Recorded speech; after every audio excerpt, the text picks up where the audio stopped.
Hi friends, स्वागत है आपका अपने YouTube channel cricket talk with Sumit पर, जहां पर हम एक क्रिकेट की इन डेप्थ एनालिसिस करते हैं और अपने एक व्यू पॉइंट रखते हैं जो भी गतिविधियां क्रिकेट फील्ड पर हो रही होती है या फिर क्रिकेट फील्ड के बाहर हो रही होती है। तो आज आपका एशिया कप में सुपर 4 का जो पहला मैच खेला जाना था, जो अफगानिस्तान और श्रीलंका के बीच में होना था।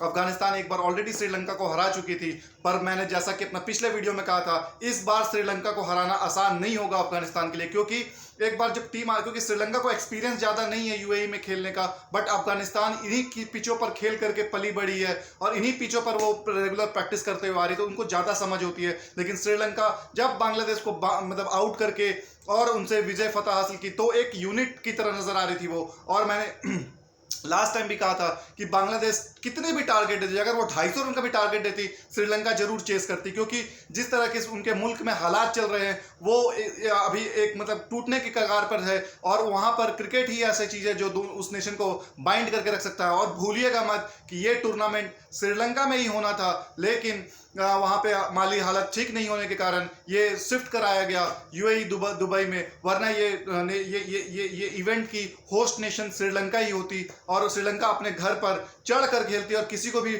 सामने फटकने तक नहीं देती कि वो आकर के उनको कोई मैच हरा के चले जाए। तो यहाँ पर श्रीलंका ने सबसे पहले तो टॉस जीता, उसके बाद मैच जीता और उसके बाद लोगों का अपने फैंस का दिल जीता। तो मतलब जहां पे आपको 3-3 जीत एक ही दिन पर मिलती है, तो वहां पर तो गाना बनता है, वहां पर तो टीम की सेलिब्रेशन बनती है। और श्रीलंका ने पहले भी कहा था बांग्लादेश के बाद कि हमें सुपर स्टार्स नहीं चाहिए, हमें कोई भी आइकॉनिक प्लेयर नहीं चाहिए। अगर एक 11 ब्रदर्स, हम 11 ब्रदर्स मिलकर के खेल लें तो हम किसी भी सामने वाली टीम को गिरा सकते हैं। और आज उन्होंने वही करके दिखाया कि there is no superstar, there is no iconic figure in Sri Lankan team right now, and they have defeated a team like Afghanistan in a big way, in a dominating way। तो श्रीलंका ने सबसे पहले तो यहाँ पर toss जीता। Toss जीत करके जब आमंत्रण की, तो यहाँ पर ये देखना था कि अफगानिस्तान आज पहली बार बैटिंग करते हुए इस टूर्नामेंट में कैसा परफॉर्म करती है। और अफगानिस्तान जो कि अपने पावरफुल हिटर्स और उनके जो स्ट्रॉन्ग बैटिंग लाइनअप है उसको मद्देनजर रखते हुए एक बहुत ही अच्छी शुरुआत की उन्होंने। पहला विकेट उनका 46 रन के ऊपर गिरा आपके हजरतुल्लाह जजई के रूप में, और हजरतुल्लाह जजई 4.5 ओवर्स मतलब तकरीबन 5 ओवर में दोनों की साझेदारी में 46 रन जोड़ चुके थे। लेकिन हजरतुल्लाह जजई हमेशा से स्ट्रगल कर रहे थे क्योंकि बॉल उनके बैट पर नहीं आ रहा था। और जो मैंने उनको देखा कि जिस तरह से रहमानुल्लाह गुरबाज एकदम फ्रीली होकर खेल रहे थे और वहां पर आपके हजरतुल्लाह जजई संघर्ष करते हुए नजर आ रहे थे, क्योंकि उनका जो बॉडी वेट है वो सिर्फ एक पिछला पैर पे ही पड़ता है, और जब पिछला पैर पर पड़ता है ना तो आपको खेलने में पुल शॉट्स बहुत डिफिकल्ट होता है। अगर बैट पे नहीं आ रहा है, फंस के आ रहा है, रुक कर आ रहा है, तो आप बहुत ही ज़्यादातर फंसेंगे। और वैसा ही हुआ, और एक बॉल नीचे रही और वो जितना वो एक्सपेक्ट किए थे कि बाउंस आएगी और मैं पुल करूंगा, लेकिन वो पुल ना कर सके और बॉल थोड़ी नीचे रही और वो सीधा विकेट पर जाकर गिरी। और वहां पर अफगानिस्तान ने अपना पहला विकेट लूज किया। जब पहला विकेट गिरा तो वहां पर आप जब स्टार्ट मिल चुका था ना, तो वहां पर आपको एक पावर हिटर की जरूरत थी वहां पर, कि जहां पर आपको जो या तो नजीब को भेज सकती थी टीम या फिर आपके नबी आ सकते थे। लेकिन वहां पर टीम मैनेजमेंट ने इब्राहिम जदरान को ही भेजा, जो उनके रेगुलर नंबर 3 पर खेल रहे हैं। और यहाँ पर इब्राहिम जदरान ने एक अच्छा रोल प्ले तो जरूर किया, लेकिन जब टीम को उनकी डिमांड थी रन्स की ना, तो वहां पर वो पोक करके चले गए। हुआ क्या कि उस समय रहमानुल्लाह गुरबाज बहुत ही अटैकिंग क्रिकेट खेल रहे थे और ऑलमोस्ट रन रेट जो था उनका 10-11 के आसपास चल रहा था। तकरीबन मैं 9 ओवर 8 ओवर तक देखूं तो वहां तक 10 के रन रेट के ऊपर चल रहा था। और रहमानुल्लाह गुरबाज मतलब ये जो बैट्समैन है बॉस, ये मुझे सहवाग की याद दिलाता है। मतलब अपने गिवन डे पर ये किसी भी बॉलिंग अटैक की बखिया उधेड़ सकता है और ये किसी भी बॉलिंग अटैक को नेस्तनाबूद कर सकता है। उसने वही किया और अपने रेपुटेशन के साथ खेला वो, और वो आपके 84 रन उसने बनाए महज 45 गेंदों पर, 4 चौके और 6 छक्के की मदद से। रहमानुल्लाह गुरबाज को एक बार श्रीलंकन टीम ने अपॉर्चुनिटी भी दी। उसने अपने जब वो मेरे ख्याल से 10-12 रनों पर खेल रहा था, तो उसने एक स्ट्रेट सिक्स मारने की कोशिश की और बैट से उसका बल्ला हाथ से छूटा और वो सीधा आपके मिड ऑफ के फील्डर के पास जा रहा था, लेकिन मिड ऑफ का फील्डर उस समय वो अलर्ट नहीं थे और उनका पैर जो था वो बाउंड्री लाइन के ऊपर टच हुआ और टच होने के बाद उसको एक जीवन दान मिला और उस जीवन दान को वो बंदा 13 रन से लेकर के 84 रन तक लेकर के गया और अफगानिस्तान को सिंगल हैंडेडली एक ऐसे स्कोर पर खड़ा कर दिया जहां पे जीतना उनके लिए बहुत आसान था। बट टीम अफगानिस्तान उसको कैपिटलाइज नहीं कर पाई और जो शुरुआत रहमानुल्लाह गुरबाज ने दी थी, मतलब आपके पहला विकेट गिरता है 46 रन पे, दूसरा विकेट गिरता है 139 रन पे और वो भी आउट होते हैं तो आपके गुरबाज आउट होते हैं 15.3 ओवर पे। वहां से आपको अफगानिस्तान को मिनिमम उस जगह से कम 50-55 रन मारना था। अगर वहां से 50-55 रन अगर अफगानिस्तान मार लेती तो वो ऑलमोस्ट 195-200 के करीब चली जाती, जो कि आइडल होती, लेकिन यहां से नेट रन रेट उनका बहुत ज्यादा स्लो हुआ और इब्राहिम जदरान, जिनको मैं इस मैच का थोड़ा बहुत कल्प्रिट मानूंगा, क्योंकि लास्ट टाइम वो स्लो इनिंग खेल रहे थे, वो समझ में आ रहा था कि चलो ज्यादा रन नहीं है और बांग्लादेश के खिलाफ वहां पर एक जरूरत है वहां पर खड़े होने के प्लेयर की, यहां पर उनको अटैक करना था, लेकिन वो सेम उस टाइम पे अटैक करने के चक्कर में वहां पे अपना विकेट दे बैठते हैं और 151 रन पर 3 विकेट गिर जाती है आपकी अफगानिस्तान की।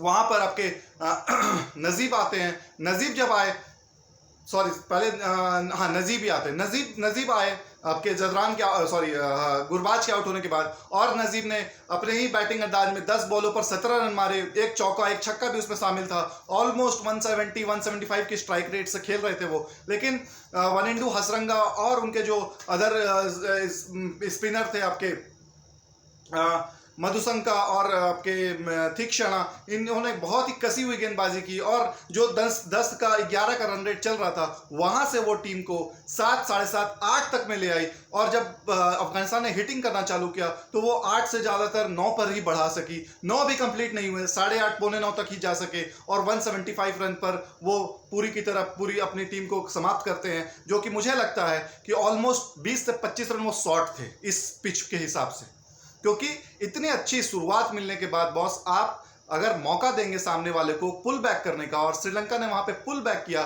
स्पेशली हसरंगा ने 10 ओवर अपने 4 ओवर में सिर्फ 23 रन दिया और आपके तीक्षणा ने 4 ओवर में 29 रन देकर के एक महत्वपूर्ण विकेट भी निकाला। मधुशंका की थोड़ी सी पिटाई हुई, यहाँ आज असीता की भी थोड़ी सी पिटाई हुई, 4 ओवर में 34 रन दिया और एक विकेट लिया। उसके बाद आपके करुणा रत्ने के 2 ओवर में 29 रन आ गए।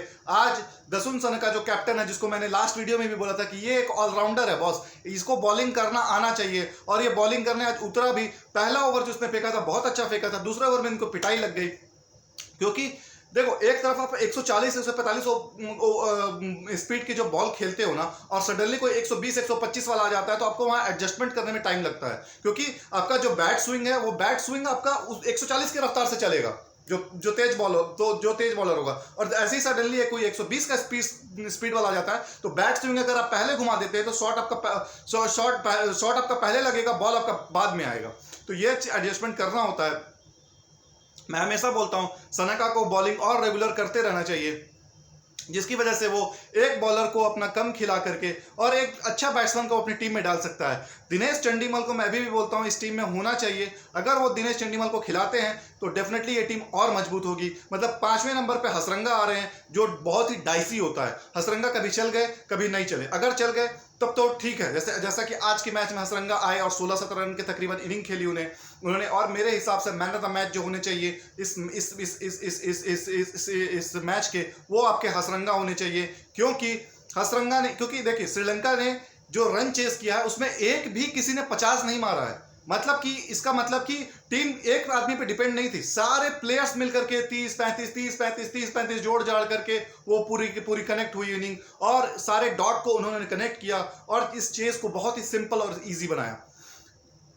जो श्रीलंका की जो स्टार्ट थी वो जबरदस्त थी, 6 ओवर में 60 रन का, मतलब ऑलमोस्ट 10 के रन रेट से कैरी कर रही थी कुशाल मेंडिस और आपके पथुम निशांका। कुशाल मेंडिस से मैं बहुत इंप्रेस हुआ, बॉस ये बैट्समैन है ना, ये वर्ल्ड क्रिकेट में अपना छाप जरूर छोड़ कर जाएगा, क्योंकि 2014-15 में जब ये टीम में आए थे उस समय आपके संगकारा और महिला जयवर्धने ने इसकी खुल के प्रेस की थी कि watch out for this block, he can be a world beater, he can be a next sensation in Sri Lanka.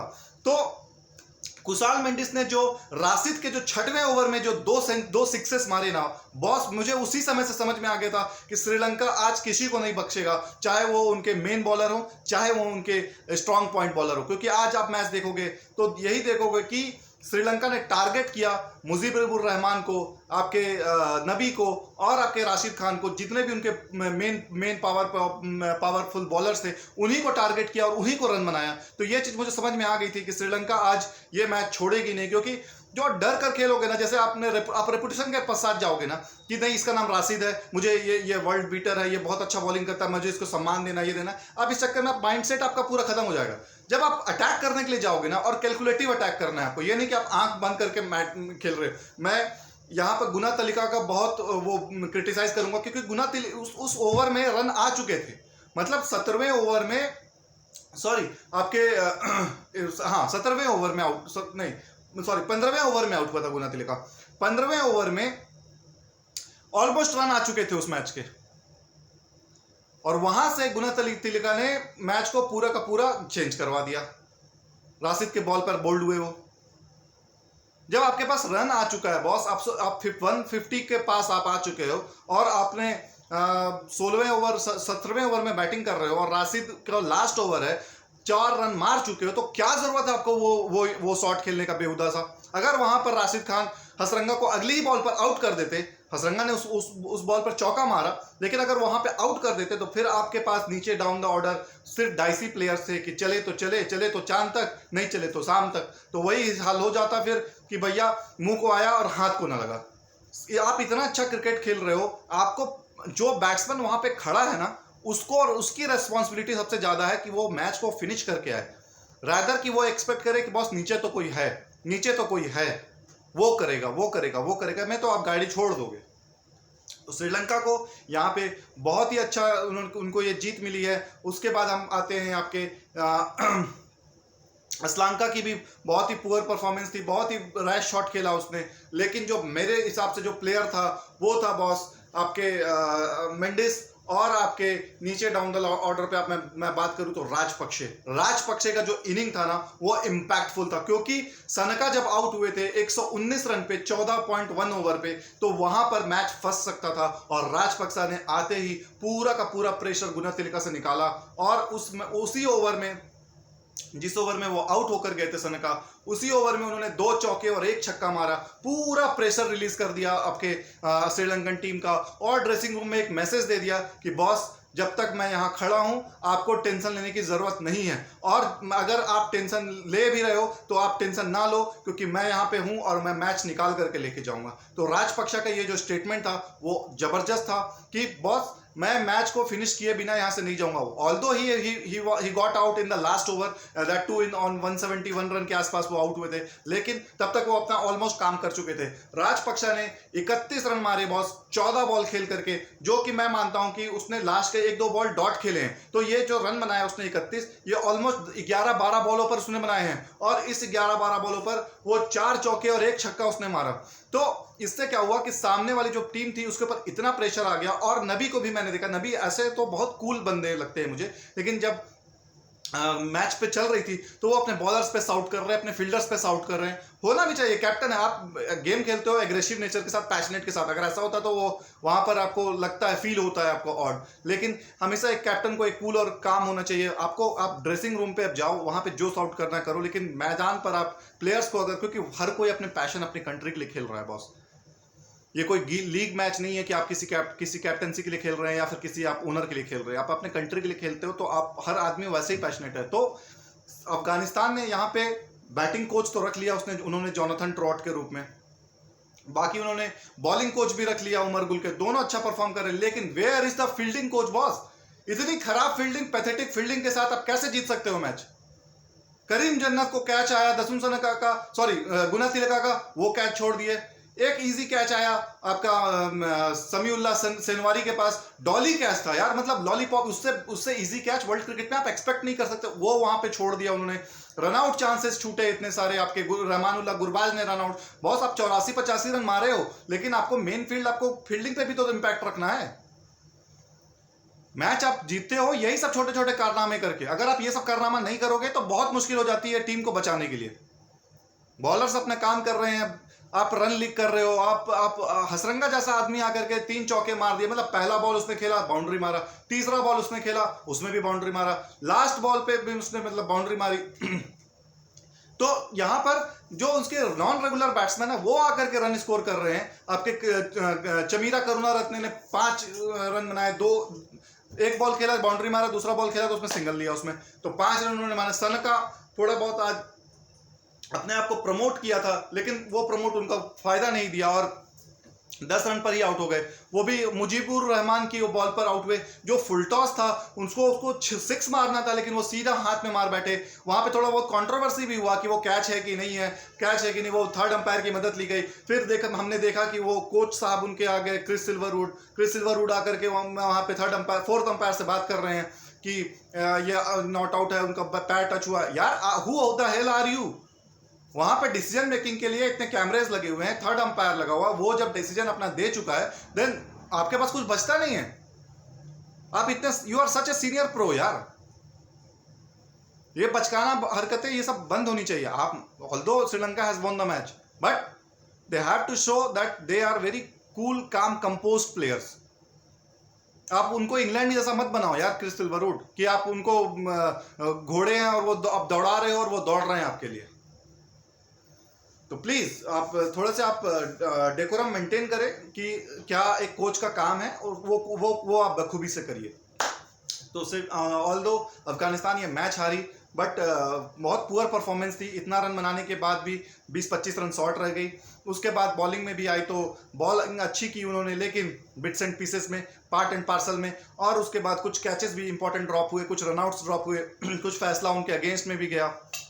तो ये सब चीज़ें होती रहती हैं, लेकिन यहाँ पे दिल छोटा करने की ज़रूरत नहीं है, क्योंकि आप एक ऐसी टीम से हारे हो जो टीम अब उठ खड़ी हुई है और अपने नेशन के लिए खेल रही है, अपने पैट्रियोटिज्म के लिए खेल रही है। और श्रीलंका को यहाँ पे हराना या दबाना अब आसान नहीं होगा किसी भी टीम के लिए।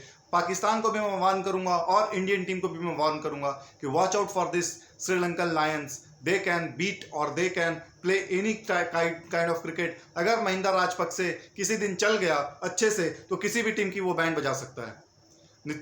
निशांका, असलांका, ये सब सारे उनके, मेंडिस, ये सब उनके पावरफुल प्लेयर्स हैं जो कि स्ट्रोक मेकिंग का काम करते हैं। और नीचे सनका हो गए, उसके बाद आपके हसरंगा हो गए, उसके बाद आपके राजपक्षे हो गए, ये सब पावरफुल हिटर्स हैं।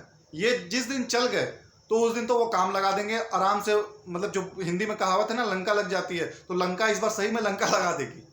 तो बच कर खेलने की ज़रूरत है। अगर वो अपने आप को बच बचा कर खेल लेते हैं तो श्रीलंका को पारना आसान होगा किसी भी टीम के लिए। और यहाँ पे मैं देख रहा हूँ एक चीज़ की टॉसेस बहुत क्रूशियल रोल प्ले कर रही हैं। और लास्ट में मैंने ये देखा कि आज ड्यूब का भी इम्पैक्ट नज़र आ रहा था कि बार बार अफगानिस्तान के प्लेयर्स बॉल को साफ कर रहे थे, पोंछ रहे थे उसको। वो जो गीला बॉल पकड़ना इतना आसान नहीं होता है, और स्पेशली गीला बॉल को रिलीज करना उसी जगह पर जिस जगह पर आप चाह रहे हो, क्योंकि आपका माइंड कहीं काम कर रहा है, क्योंकि माइंड आपका बोल रहा है कि बॉल यहाँ गिरे, लेकिन वो वहाँ नहीं गिर के थोड़ा सा पीछे गिरता है या थोड़ा सा आगे गिरता है। तो वहाँ पे जो परफॉर्मेंस डिलीवर होती है वो डिलीवर नहीं होती है। और मैंने बहुत सारा देखा कि बॉल फुल टॉसेस हो रहे हैं, बहुत सारे लूज बॉल्स गिर रहे हैं, और वहाँ पे कैपिटलाइज कर रही है आपकी हसरंगा और दूसरे अदर बैट्समैन।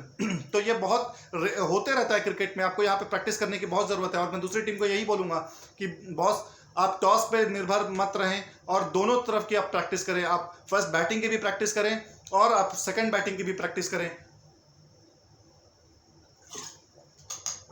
जिससे आपको ये हमेशा बेनिफिट मिलता रहे कि आप किसी दिन टॉस हारते हो तो मैच नहीं हारोगे।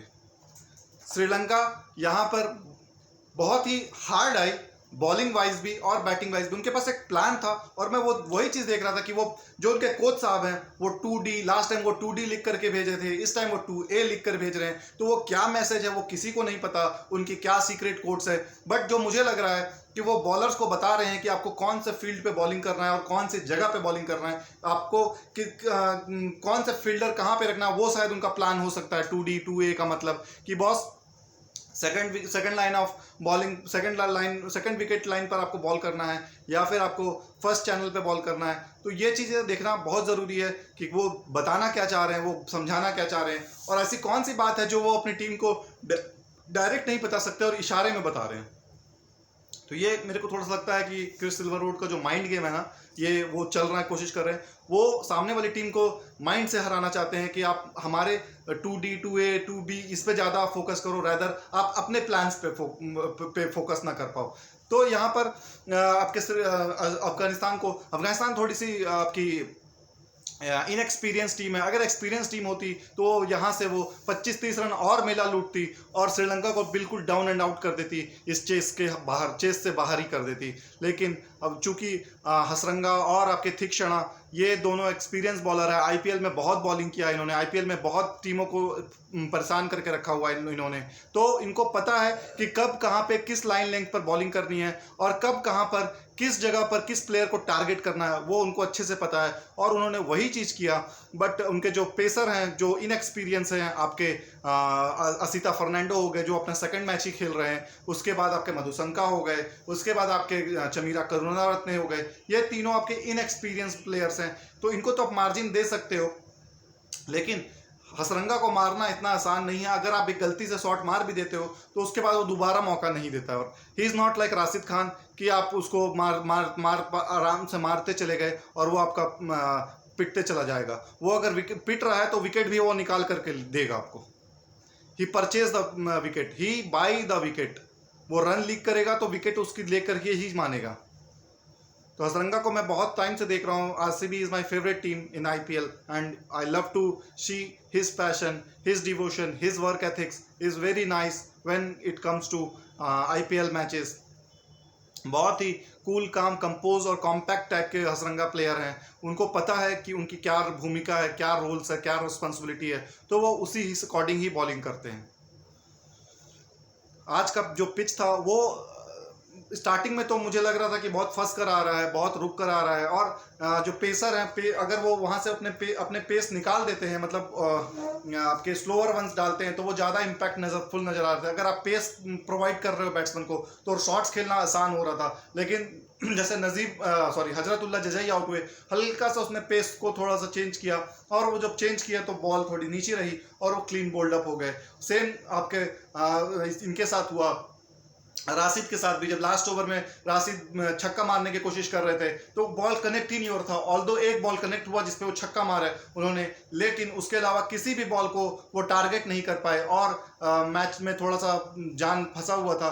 लेकिन वहाँ पे श्रीलंकन बॉलर्स ने अपना जो प्लान था कि हमको विकेट में पेस नहीं देना है और थोड़ी सी खिंची हुई बॉलिंग करनी है, उसी पर वो कायम रहे, उसी पे वो स्ट्रिक्ट रहे और एक अफगानिस्तान को 174 के आसपास उन्होंने रिस्ट्रिक्ट किया।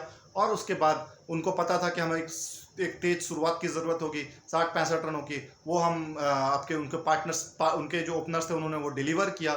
उसके बाद असलंका आए, असलंका के बाद गुनाथिलका आए, गुनाथिलका के बाद आपके सनाका आए। सभी ने जोड़ जाड़ के 30-35, 30-35, 20-22 ये रन करके 175 पे पहुंचा दिया। और ये बिग विक्ट्री है श्रीलंका की, क्योंकि फर्स्ट मैच हारने के बाद आप बाउंस बैक करो और जब आप सुपर 4 के पहला मैच जीत जाते हो ना, तो अब आपको बस पाकिस्तान को हराना है और अब फाइनल पहुंच सकते हो।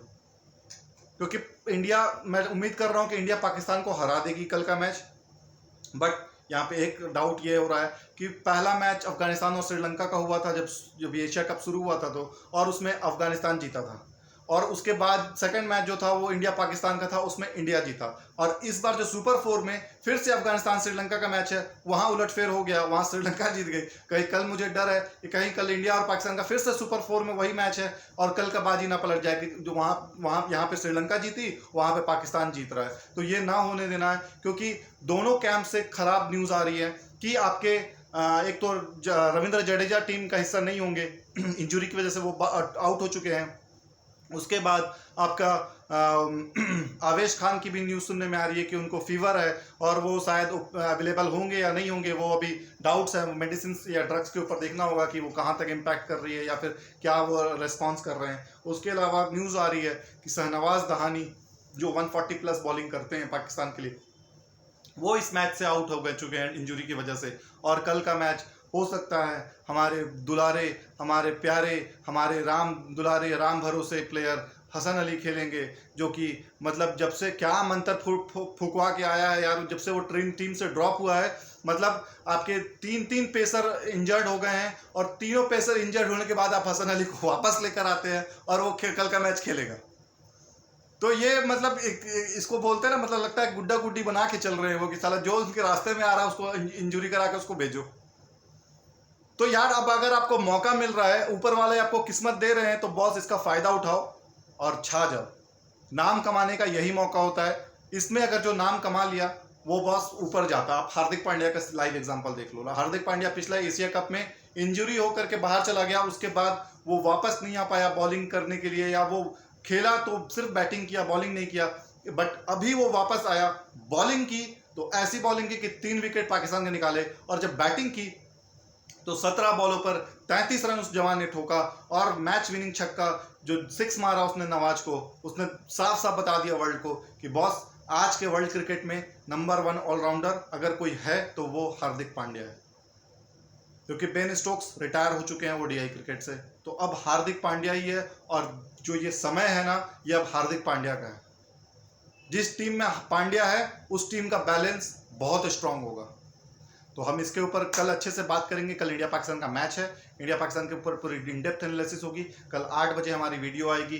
Do watch that video, that how India can win this match or how Pakistan can win the match, what will be the playing 11 for both the teams, and what master stroke they can play against each other to win that special match. So do stay connected with us and watch our video, this one.